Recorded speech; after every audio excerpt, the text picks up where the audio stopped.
tout le monde, bienvenue sur ma chaîne et bienvenue également dans cette nouvelle vidéo dans laquelle je vais essayer de customiser un petit notebook que j'ai acheté chez Action.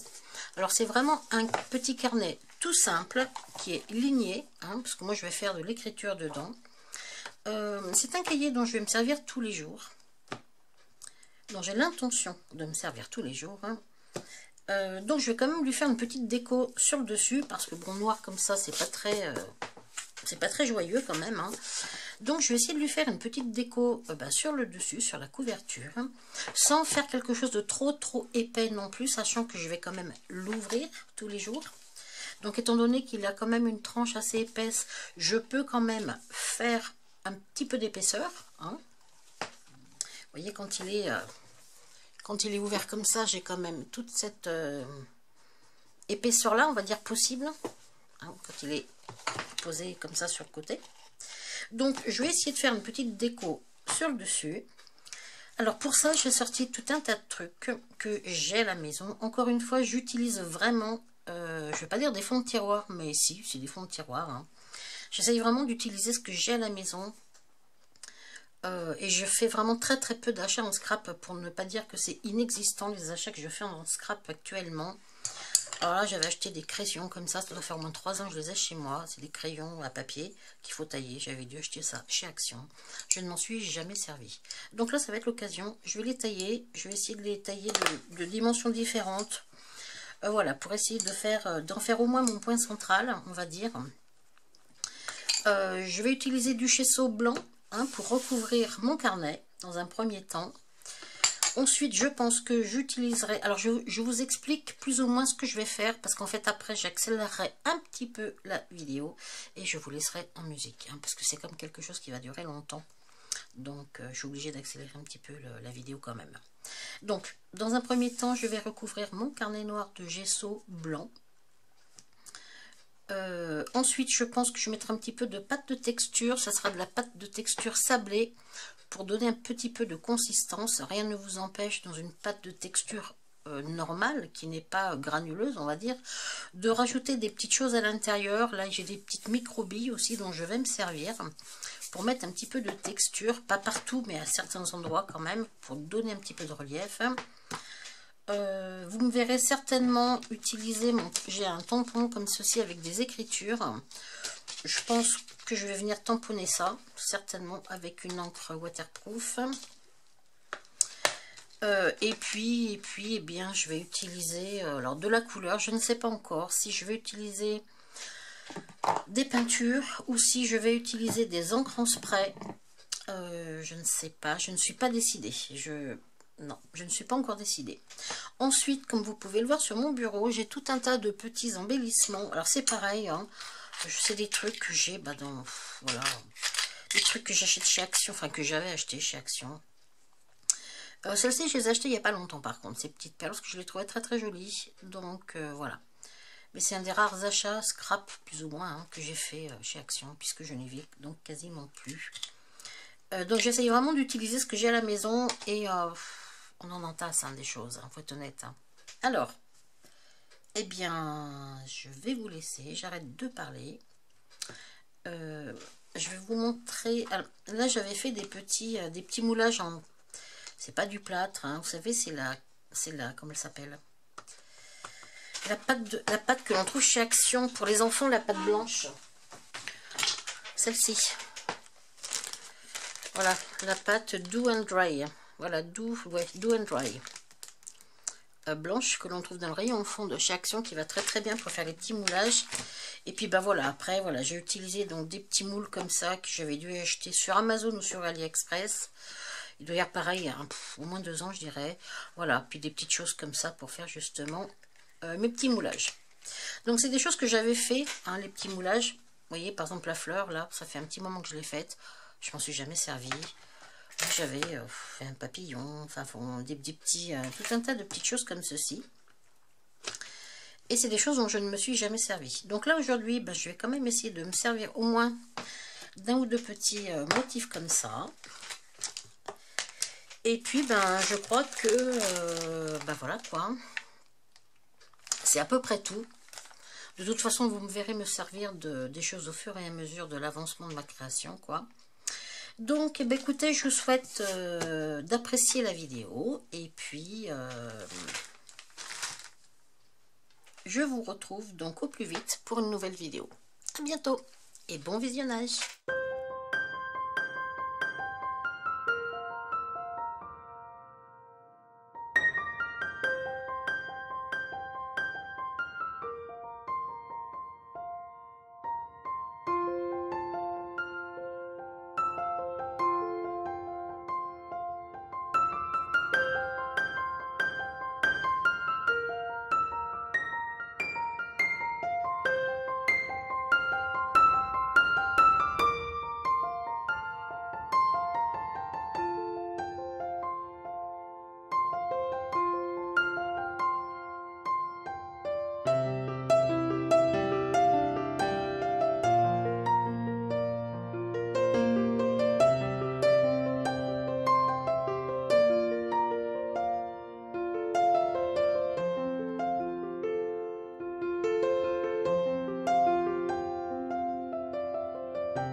Ciao.